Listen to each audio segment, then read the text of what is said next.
The journey to that menacing castle went without much ado.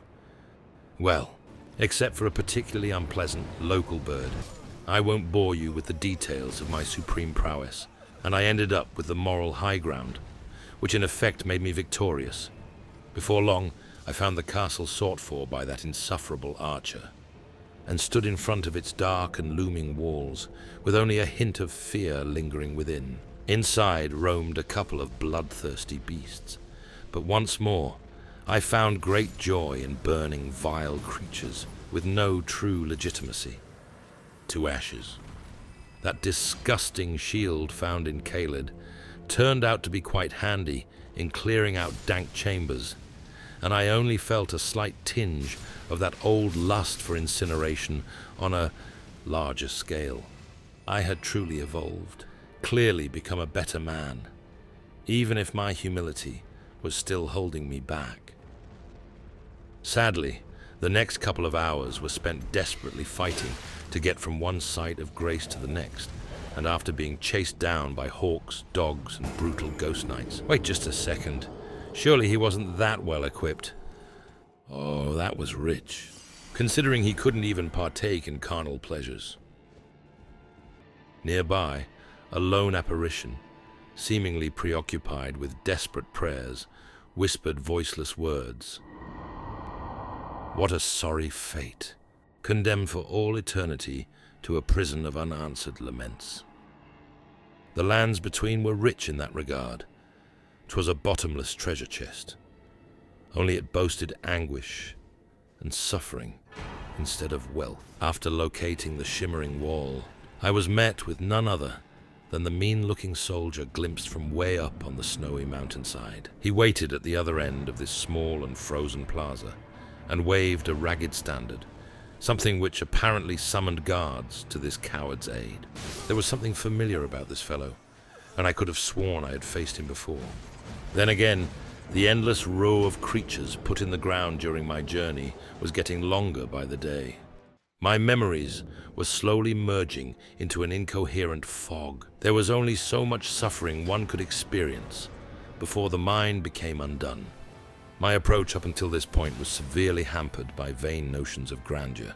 The results were both catastrophic and sadly revealing. As an old saying went, overconfidence is a slow and insidious killer.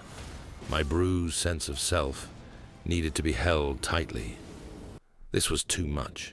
I desperately yearned to feel safe again, to be protected while pummeling that obnoxious commander into oblivion.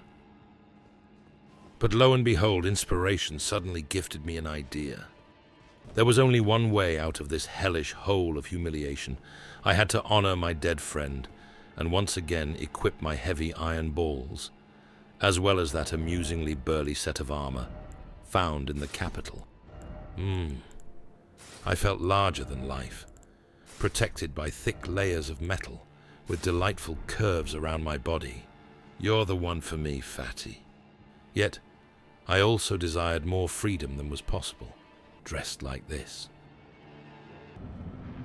Simmering with hatred, I entered the small arena one final time and got ready for the first onslaught.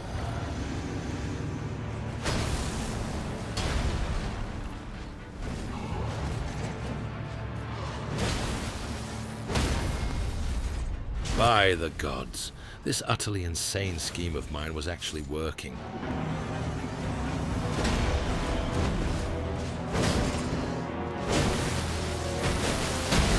After crushing the remaining guard like an old dog on his deathbed, I carefully prepared myself for the commander's icy retribution. Feeling giddy, I shouted out, "Come on then, you fiendish lord of trying too hard. Let me smash you into bits with these great balls of boggart."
Finally, as I crushed his bothersome spirit, he disintegrated before my eyes and ventured into the great unknown.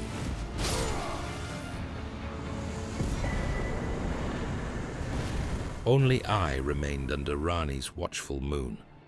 Breathing heavily and full of exhausted joy, I felt strangely satisfied, and for some fleeting seconds, I felt no desire to move a muscle, nor adhere to any obligations.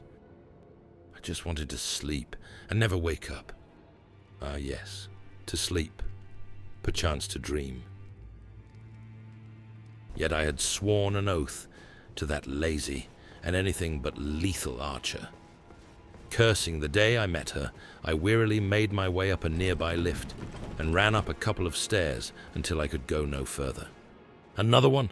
Did these phantoms ever consider that their endless moaning was tiresome? Here I found it. The other half of that medallion needed to fulfill my promise. This was it. The world ended here. There was nothing but an impenetrable wall of white. Except what was that? Was I imagining things? But somehow I knew that monumental tree was all too real, and deep down in my heart, I knew what I was looking at. Even if I had to backtrack for days before I would get any closer, the barely visible depiction engraved on the now complete medallion told me all that I needed to know. We had to head back and revisit that remote lift of Rold. The next couple of days, Torrent and I did our best to stay clear of trouble while trudging through these snowy lands. One late evening, we arrived at the lift, forever shrouded in darkness. Sure enough, the ancient statues reacted to the secret medallion, and with no small feat of wondrous and long-forgotten craftsmanship, brought me to another place altogether. Going through a dusty dungeon, patrolled by snickering devils, as well as a curious and suicidal creature who decided to jump into the abyss below rather than face me.